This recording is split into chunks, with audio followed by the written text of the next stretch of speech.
Hello, everyone. Thank you so much for joining me for WLBT Plus. My name is Cara Shirley. I'm your digital news desk host.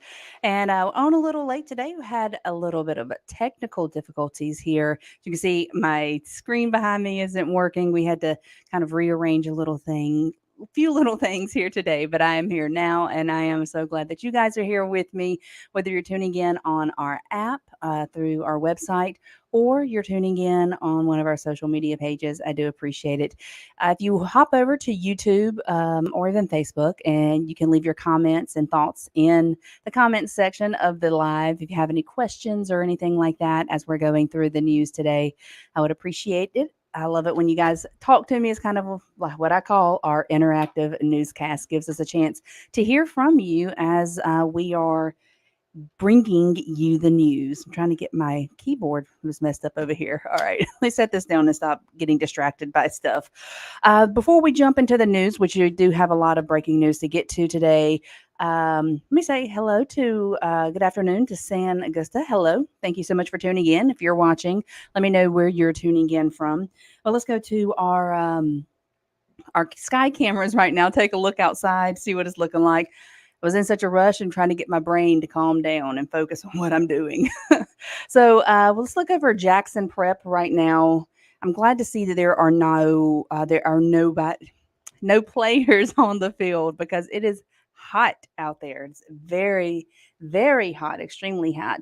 Let's also take a look over somewhere. Let's look over Monticello right now, thanks to our Market Max camera. And you see that beautiful, quiet looking area right there. But we got lots of sun out there. We've got lots of nice, pretty puffy clouds, blue skies, and lots of heat. So make sure if you are outside that you are drinking water, drinking something with electrolytes in it, trying to get into the shade. As a matter of fact, let's look at our current temperatures right now. We're looking in the mid 90s, 97 actually in Jackson. We are set to, well, I say we're set. There is a possibility today that we could hit some record breaking numbers as far as heat is concerned. Back in the 1940s, the highest record heat or the highest heat on record for today is 102 degrees. And we are forecasted to hit at least 100. We could break that record. We could go over that. What you want to do is make sure you're tuned in here later on today at 2:30. Our weather team is going to be in here, and they're going to talk weather with you. They're going to tell you about what we're looking at our forecast, what we're looking at temperature-wise, and all those things. So make sure you're tuned in here at 2:30. Sherry Anderson saying hello. Hello, Sherry. Thank you so much for tuning in. I do appreciate it. Again, if you are just now jumping on, sorry we're getting here late, but had a little technical difficulties. Things looking a little different today. But that's okay. We are here and we are ready to give you guys the latest news of things that have happened here in our area. So something that is going on, investigation that is happening right now is a death investigation for a body of a man that was discovered in Ridgeland. So according to Ridgeland Police Chief Brian Myers, the body was found off of Rice Road near the Craftsman Guild of Mississippi. And let me get this pulled up for you guys. So Chief Myers says that the body is badly decomposed. They believe that it has been there for about a month, but it does still have some clothing on it. The identity of the person, of course, has not yet been released. Let me get this pulled up. Craftsman Guild of Mississippi, where it is on our maps. I'm not sure if this is the right place. So I'm not going to pull that up for you guys because I don't want to give out any information that is not correct. But the Mississippi Bureau of Investigation Crime Scene Unit was at the scene and we are following up on it. We're getting as much information as we can, and we will certainly pass that along to you guys. Make sure you tune into our newscast later. And if you haven't already, download the First Alert or the WLBT web news app, and you will get breaking news alerts when they happen. So yesterday, Carly Gregg was back in court. You guys are familiar with Carly Gregg. She's a teenager who was accused of killing her mother this past March, and also shooting her stepfather. She was in court yesterday for an interest of justice hearing. So these interest of justice hearings, they are required every 30 days for juvenile suspects who are being held in adult jails.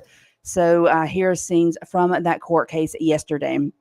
So Carly is now 15. She was 14 when the crime happened. She's now 15. And her attorneys say the hearings have turned into simply bringing her out every month for public fodder and entertainment. They also told the judge that they believe the media attention is tainting the potential jury pool for Gregg's upcoming trial. Now, like I told you, she's accused of killing her mother, Ashley Smiley, and shooting her stepfather. She's being charged as an adult with first degree murder and attempted murder. She has bad days like anyone can expect, and she misses her mom. She misses her mom, and sometimes she gets scared and she gets worried and she wants to see her mom. But other than that, she's been holding up okay. I mean, she is a kid. So Carly Gregg's trial is set to begin next month. As you know, the attorneys were trying to keep the media out, and I believe a judge did rule that the media could be there during this trial. If that is the case, the WLBT will definitely be there, and you can count on WLBT Plus to carry the coverage of her court case and her trial when it does begin. But that's where we're at right now with Carly Gregg, and I'm sure she'll be coming or possibly be coming back up for another interest of justice hearing. San Gusta, I see your comment there, and yes, I agree. It's a confusing thing to think about. Brings up a lot of questions of how could she miss her mom when she did what she did. The thing is, you never know what's going on through somebody's mind. So all we can go on is what we're being told, and we will follow the case. That's what we're going to do. So a lot of you tuning in. Lewis Rushing saying good afternoon. Good afternoon to you. Ann Hall is watching. Hello, Ann. Thank you so much for watching. And you guys that are tuning in, let me know where you're watching from. Let me know what you're watching us on. Are you watching us on our website? Are you watching us on Facebook, on YouTube, on your phone? Do you have it pulled up on a computer? I don't know. Let me know where you're watching, how you're watching WLBT Plus. I like to find out exactly how my audience is tuning in. It helps me also know how I need to format the show so that it is better for you guys tuning in.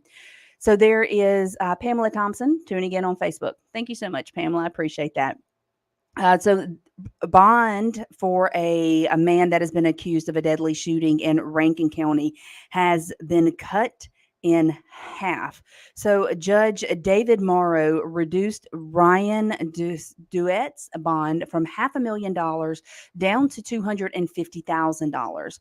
Now he is charged with second-degree murder in the death of 20-year-old Bryson Horn Wash. The shooting happened back in April at a home on North Grove Circle in what investigators described as a botched gun sale. We don't know exactly when his trial is set to start yet, but we do know that his bond has been reduced from $500,000 to $250,000. Let's see. Kill Michael, Mississippi in the house. Hello. Thank you so much for tuning in. Louisville, Mississippi on Facebook. Thank you so much. And Sherry Dunaway and watching on Facebook, and you are tuning in from Flowood. Thank you so much for letting me know where you're watching from. I do appreciate it. So several months ago, we told you about a crime or a fraud that had happened to Madison County, where there had paid out over $2 million in fake invoices. Well, the sheriff of Madison County says now that suspects have been identified in the fraud scheme, and that ended up costing the Board of Supervisors there more than $2 million. So let me get this pulled up for you. Let me hit the right button here. Here we go. So Sheriff Randy Tucker says that more than 1.4 million of the $2.7 million lost has now been recovered. Thank goodness for that. So the email scam tricked a county employee into paying the money to what appeared to be a legitimate contractor. Federal investigators are assisting in this case. The sheriff says that arrests are pending. He does expect the investigation to wrap up within the next 3 months. Thankfully, though, $1.4 million has been recovered. I couldn't imagine being that poor employee that paid that out and is now having to face those repercussions. Bless her heart. But at least they have now identified suspects, and hopefully arrest will be made soon. And of course, we're going to continue to follow this for you. Quandarius, did I say your name right? Let me know. Tuning in from McGee on Facebook. Bridget Hollingworth tuning in from Florence. Thank you so much. Do appreciate all of you tuning in. Sherry Dunaway says, can't wait to see how that story ends. Sherry, let me know which news story you're talking about there. I'm interested to see. I've said a few of them. So we told you yesterday, actually broke the news on the WLBT plus the digital news desk about the fisherman's body that had been recovered over in Scott County.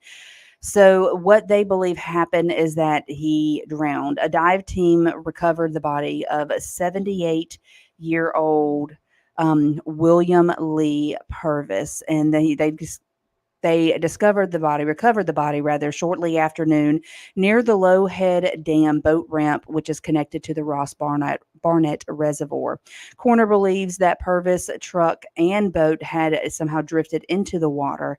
The Department of Wildlife, Fisheries, and Parks and the Scott County Sheriff's Department were among those responding. Now, if you're wondering where exactly this is that it happened, the Lowhead Dam boat ramp, here it is right here on your map with this the star around it. If I zoom out, you'll be able to see where it is with Ross Barnett. So here is the incredibly huge Ross Barnett down here, and way up here in the top right hand of your screen is where the Lowhead Dam is. Zoom in for you can see it right there on the Pearl River. So that is where that happened. We'll continue to follow this, see what happened, if they can find out the cause of death. Was it something that happened prior to him getting in the water, and then something tragic happened? We're not sure. We're going to follow it. We're going to let you guys know exactly what happened with this. Yesterday, we had the opportunity to speak with a citizen here in Jackson who was carjacked in West Jackson. And he said that he's frustrated with the city over what he says it took to get his car and his belongings back. Remember, he was carjacked over in West Jackson. So let me get this pulled up for you. So the carjacking happened more than a week ago at a gas station on Highway 80.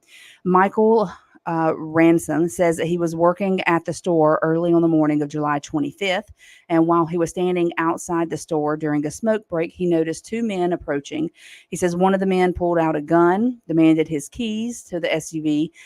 He then called police, but he says the only thing he ever got from the police department was a bill.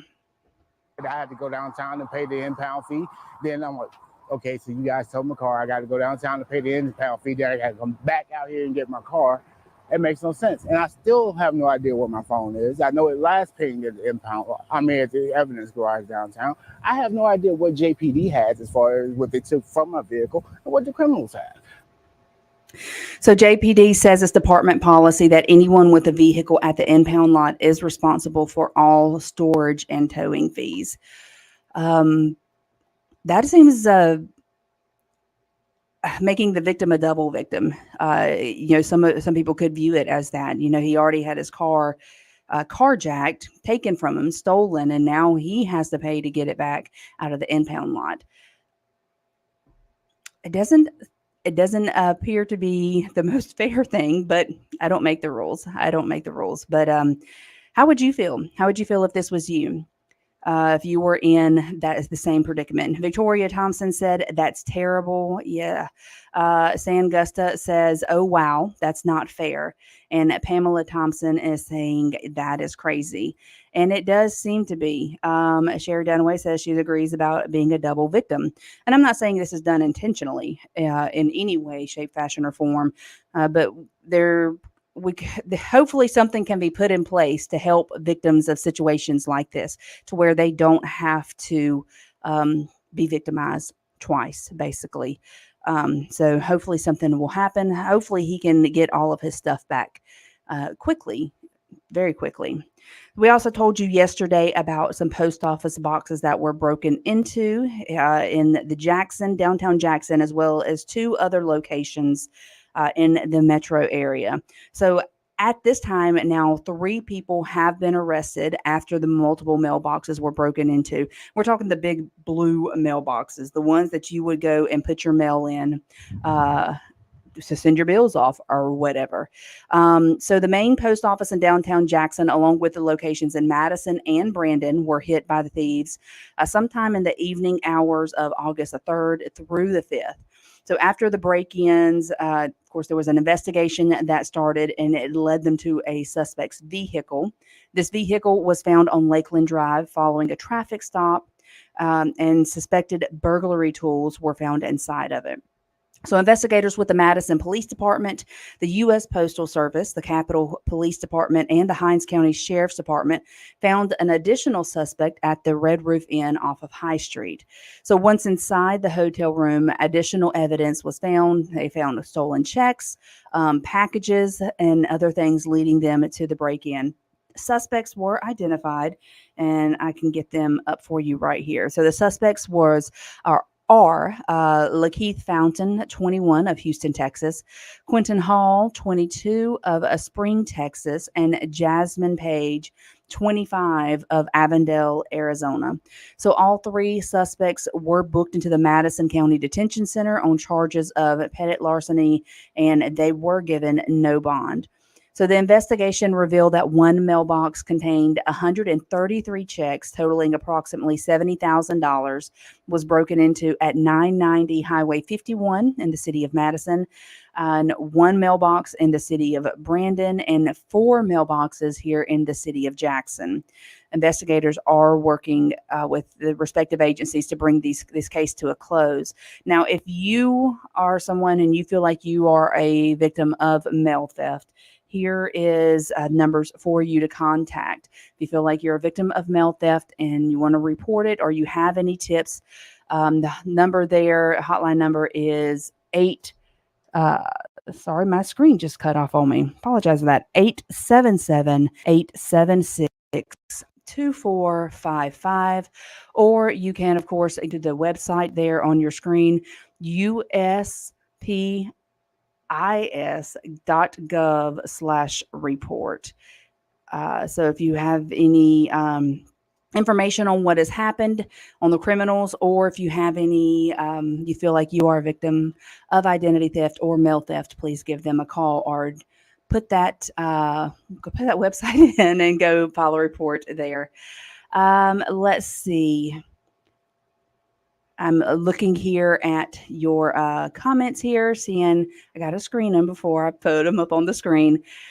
Stark, I'm just going to call you Stark because I'm afraid I'll mispronounce your last name. So there's so much that doesn't make sense around here, and it's crazy. In somebody's head, though, evidently it makes sense.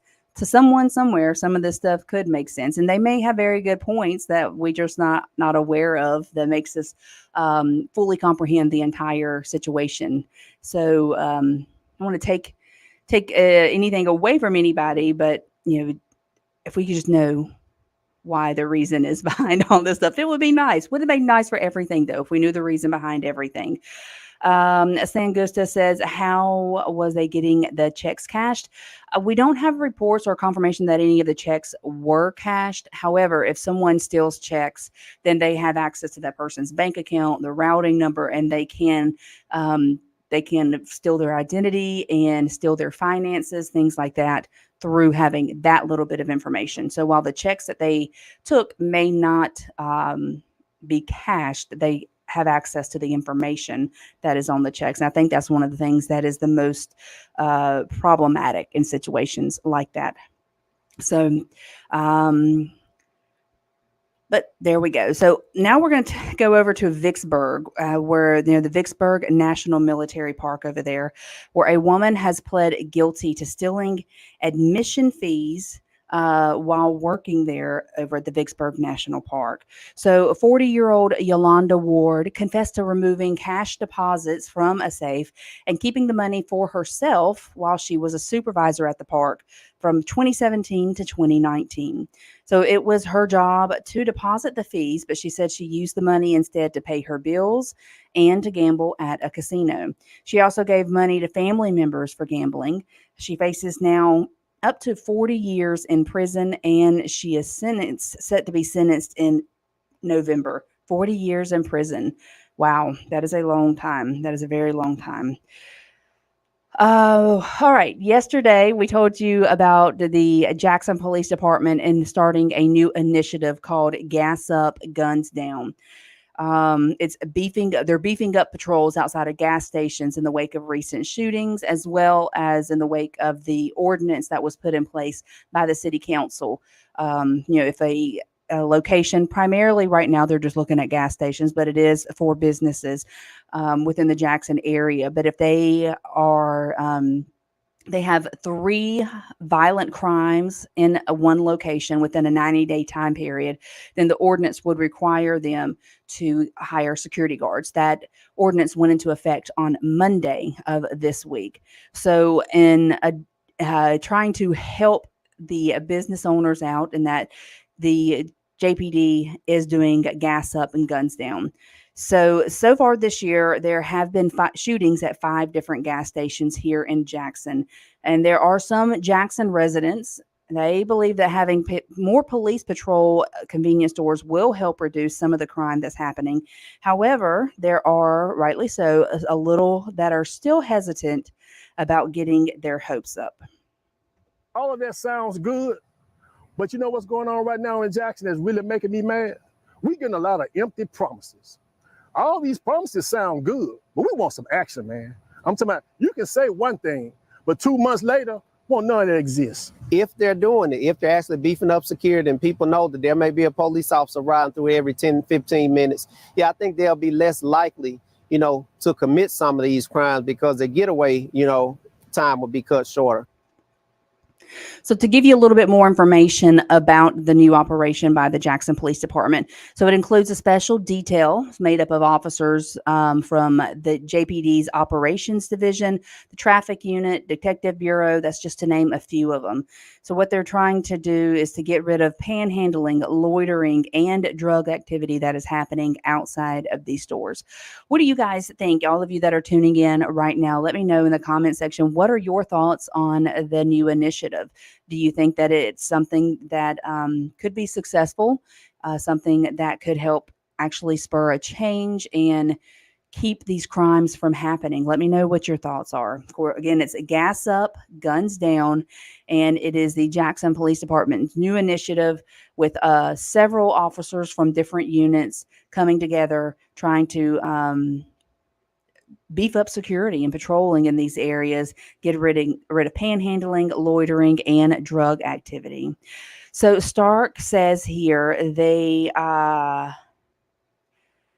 says they don't have enough police to go around doing all of that and safely handle the rest of the city. Do they not know that how big Jackson is? Do they not know how big Jackson is? Let me see if I can get words out correctly. That may be the case. That may be the case. I know that Chief Wade for the Jackson Police Department has gone and done a lot for getting more police officers on the force here in Jackson. There's also been some pay increases that has helped to bring in more police officers, and they are growing the police force, thankfully. Hopefully, we will have enough officers to fully do this new initiative by them and give it everything that it deserves to be successful.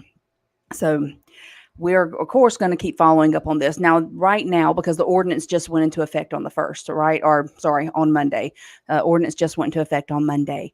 So any businesses that would maybe fall underneath the ordinance's guidelines, they now have 90 days to wait and see if there are any violent activities that happen at those places. Need to have at least 3 violent occurrences at these places before they now have to follow the ordinance guidelines of hiring a security guard, bringing a security guard on there. So we really could not know anything until 90 days from now to see if this is something, an ordinance that is actually going to be put in place, to have to be enforced with anyone.